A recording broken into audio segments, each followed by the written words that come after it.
Hello दोस्तों, आप लोगों का आकाश स्टडी पॉइंट में स्वागत है। तो हम लोगों ने पिछले लेक्चर में प्रश्नावली 7.3 कंप्लीट कर लिया था और 7.4 के बारे में आज हम लोग डिस्कस करेंगे। उसके पहले हम लोग थ्योरी पार्ट्स को पढ़ेंगे। तो जैसे कि हम लोगों ने पीछे यानी कि क्रमचय के बारे में पढ़ लिया है, अब इसमें हम लोग को जो पढ़ना है वो पढ़ना है संचय के बारे में। ठीक है, तो संचय के बारे में पहले देखते हैं। इसमें हम लोग को पढ़ना है कि संचय, जिसको इंग्लिश में बोलते हैं कॉम्बिनेशन। कॉम्बिनेशन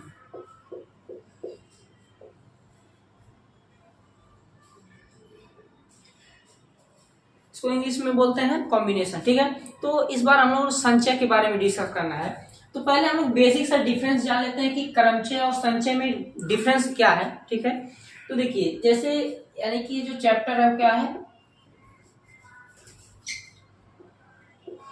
क्रमचय और संचय। तो इसमें दो चीजें हैं, एक तो है हम लोग का क्रमचय और दूसरा क्या है, संचय। ठीक है, तो क्रमचय को तो हम लोगों ने पढ़ लिया, जिसको हम लोग इंग्लिश में क्या बोलते हैं, परमुटेशन।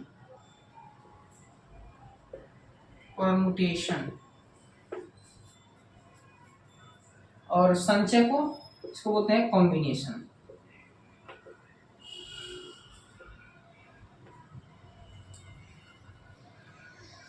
ठीक है, इसको बोलते हैं कॉम्बिनेशन। ठीक, तो क्रमचय के बारे में हम लोगों ने पढ़ लिया है। ठीक है, अब संचय के बारे में आज पढ़ना है। तो क्रमचय का पहले इसमें डिफरेंस ये है कि अगर हम लोग फार्मूला को देखें तो फार्मूला इसके क्रमचय के लिए क्या होता है, N P R equal to N factorial upon में एन माइनस आर फैक्टोरियल। ठीक है, इसके लिए जो क्रमचय के लिए जो फार्मूला होता है वो एन फैक्टोरियल अपान में एन माइनस आर फैक्टोरियल। ठीक है, लेकिन अब संचय की बात अगर हम करें, संचय का जो फार्मूला होता है इसको हम लोग रिप्रेजेंट करते हैं एन सी आर से। ठीक है, सी बार कॉम्बिनेशन। ठीक, तो एन सी आर से इसको रिप्रेजेंट करते हैं, तो इसका फार्मूला होता है एन फैक्टोरियल अपान में N minus R factorial into में आर फैक्टोरियल। ठीक है, इसमें बेसिक सा डिफरेंस ये है कि इसमें नीचे क्या करते हैं, आर फैक्टोरियल से मल्टीप्लाई कर देते हैं। ठीक है, तो इसमें ये फार्मूला का डिफरेंस ये है। अब अगर हम बात करें कि क्रमचय क्या होता है, तो क्रमचय में यानी कि करते क्या हम लोग को, यानी वह एन वस्तुएं दी होती हैं जिसमें से हम लोग को आर वस्तुओं को चुन करके उसको हम लोग क्या करते हैं, अरेंज करते हैं। ठीक है, तो इसमें लिख सकते हैं कि वस्तुओं को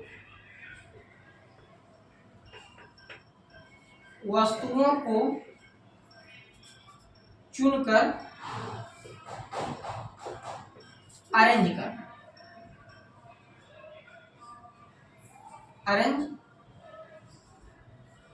ठीक है, तो इसमें क्या करते हैं कि वस्तुओं को हम लोग चुनते भी हैं और उसको अरेंज भी करते हैं। ठीक है, लेकिन संचय की अगर हम बात करें तो संचय में ऐसा नहीं होता। ठीक है ना, संचय में केवल वस्तुओं को हम लोग चुनते हैं, वस्तुओं को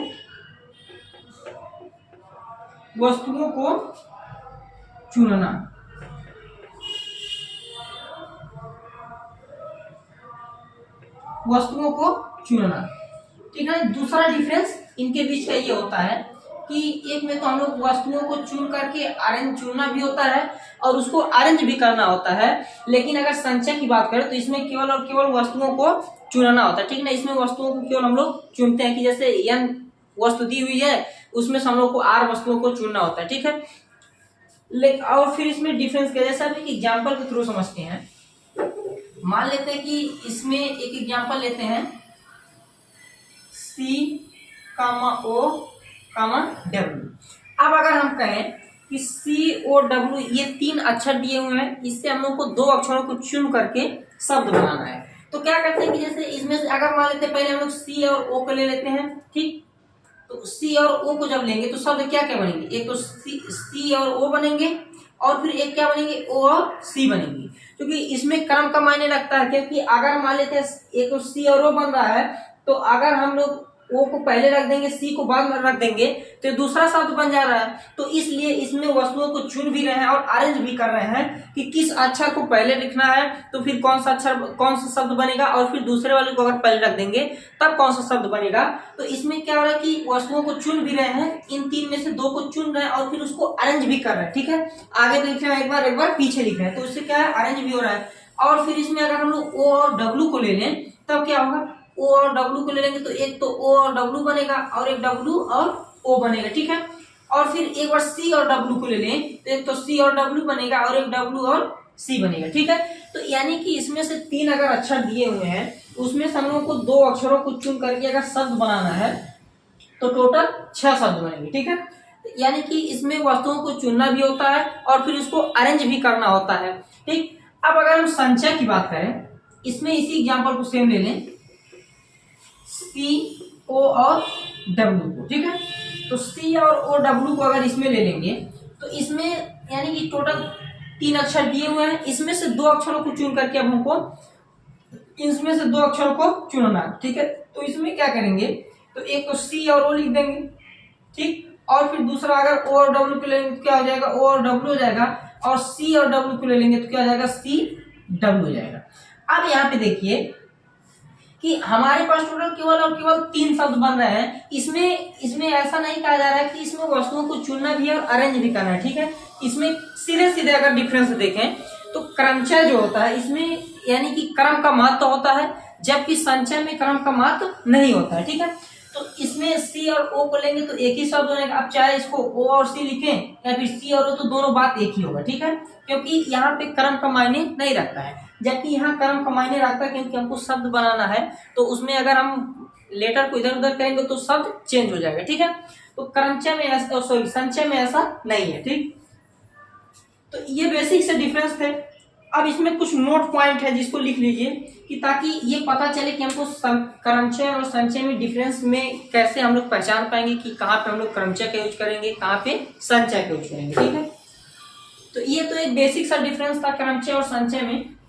अब हम लोग कुछ नोट पॉइंट्स लिख लेते हैं जिससे कि पता चले कि यहाँ पे क्या यूज कर सकते हैं। ठीक है, वैसे भी अगर आप क्वेश्चन को करेंगे, सॉल्व करेंगे जब एक्सरसाइज में, तो वहां पे पता चल जाएगा कि कहाँ पे हम लोग क्या यूज करेंगे, उसे क्लियर हो जाएगा कि क्रमचय कब यूज करना है और संचय कब यूज करना है। ठीक है, तो पहले तो हम लोग कुछ नोट पॉइंट लिख लेते हैं।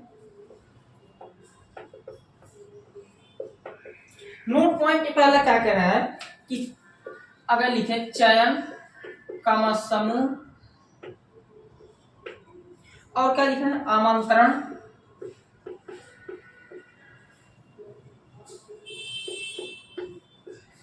ठीक है,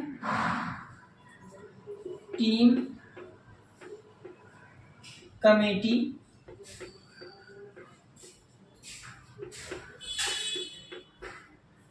दिए गए बिंदुओं को मिलाकर, दिए गए बिंदुओं को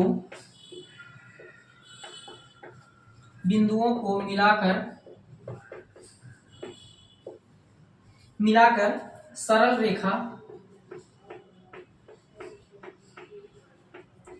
रेखा और या वह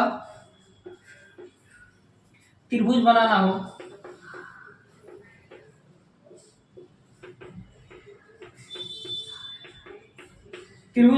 ठीक है, तो वहां पे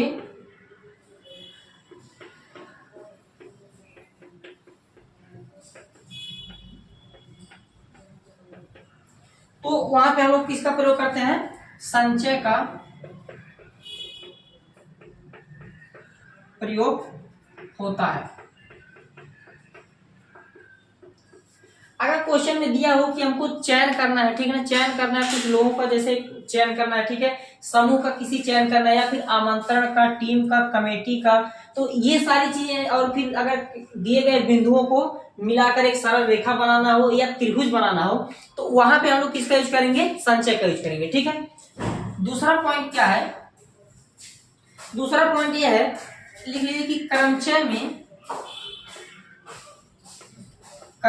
में क्रम का महत्व होता है,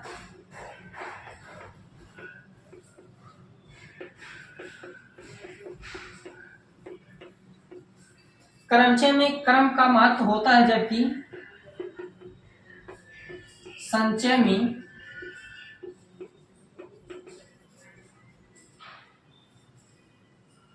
क्रम का महत्व नहीं होता।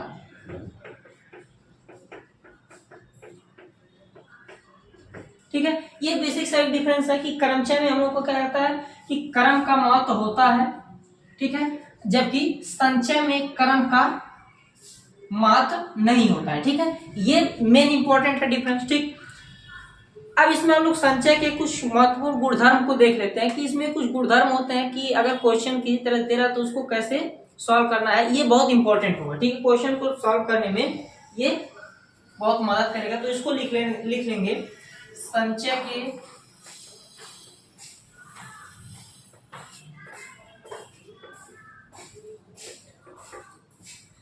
महत्वपूर्ण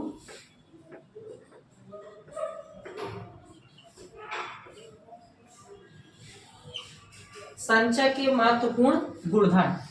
तो इसमें पहला क्या है कि अगर कहीं पे लिखा हुआ है एन सी आर, ठीक है, तो ये बराबर होगा किसके, N C R, sorry N C N minus R. ठीक है, अगर कहीं पे लिखा हुआ क्वेश्चन की एन सी आर, तो इसको हम लोग बराबर में लिख सकते हैं N C N minus R लिख सकते हैं। ठीक है, और दूसरा प्रॉपर्टी क्या होता है, दूसरा प्रॉपर्टी कि अगर कहीं पे एन सी आर प्लस में N C R minus one, ये हमेशा बराबर होगा N plus one C R के। ठीक है, ये दूसरा प्रॉपर्टी है। ठीक, अब तीसरा इसका क्या प्रॉपर्टी होता है कि अगर कहीं पे लिखा हुआ है एन सी एक्स बराबर N C Y, N C X और बराबर लिखा हुआ है एन सी वाई, तो यहां पे एक्स बराबर होगा वाई के पहले तो, ठीक है, और फिर उसके बाद में या एक्स प्लस वाई बराबर होगा एन की। ठीक है, यहाँ पे दो कंडीशन बनेंगे। अगर कहीं पे भी एन सी एक्स बराबर लिखा हुआ है एन सी वाई के, तो इसमें दो कंडीशन होंगे, या तो एक्स बराबर होगा वाई के, या फिर एक्स प्लस वाई बराबर किसके होगा, एन के होगा। ठीक है, तो ये इंपॉर्टेंट है। अगर मान लीजिए क्वेश्चन में दे दिया कि एन सी एक्स और एन सी वाई, एन की वैल्यू दे दी, एक्स और वाई की वैल्यू पूछ ली, तो यानी कि एन सी एक्स और एन सी वाई में अगर एक्स या वाई की वैल्यू दे दे, एन की वैल्यू दे दे, तो उसमें एक्स या वाई की वैल्यू पूछ सकता है। तो उसको हम लोग इस प्रॉपर्टी के थ्रू क्या से है निकाल सकते हैं। ठीक है, आसानी से निकल जाएगा। ठीक, नहीं तो इसे पूरा सॉल्व करना पड़ेगा। तो ये आप लोग के कुछ इंपॉर्टेंट प्रॉपर्टी था संचय से संबंधित। ठीक है, इसको समझ लिया गया। अब अगर हम इसी पे एक क्वेश्चन दे दें ऐसे एग्जाम्पल के तौर पे, इस प्रॉपर्टी पे एक एग्जांपल के तौर पे क्वेश्चन अगर देखें तो जैसे दे सकता है कि थोड़ा जल्दी कीजिएगा, यदि एन सी 30 बराबर एन सी 4, तो ज्ञात कीजिए, तो एन का मान ज्ञात कीजिए। इस तरह से क्वेश्चन दे सकता है कि यदि एन सी 30 बराबर एन सी 4 दिया हो तो ज्ञात की, तो या फिर इसको ऐसे लिखिए, तो एन का मान ज्ञात कीजिए। ठीक है, तो इसको कैसे सॉल्व करेंगे, इसको देखिए, ये प्रॉपर्टी लग जाएगा कि एन सी एक्स बराबर एन सी वाई, या फिर इसमें अब देखो, अब इसमें कौन सा लगा देंगे, ये एक्स बराबर वाई लगा देंगे। तो चूंकि एक्स बराबर वाई यहाँ लगाने का कोई मतलब नहीं होगा, क्योंकि यहाँ पे एन की वैल्यू पूछ रहा है, तो अब एन की वैल्यू पूछ रहा है, अगर हम ये वाला फार्मूला लगा दें, ये वाला प्रॉपर्टी, तो हमको पता चल जाएगा कि इसमें एन की वैल्यू कितनी होगी। ठीक है, तो यहाँ पे लिखेंगे एन सी एक्स बराबर N C Y, N C Y से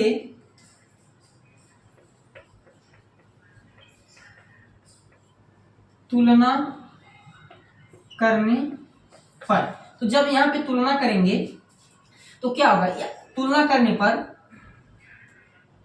x प्लस वाई बराबर n के द्वारा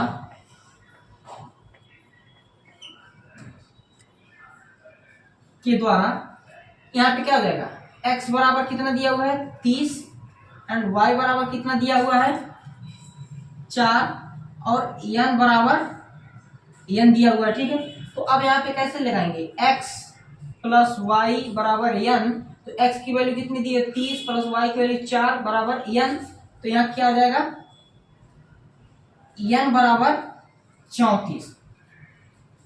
ठीक है, ये आंसर इस तरह से हो जाएगा। ठीक है, तो n की वैल्यू 34 आ जाएगी।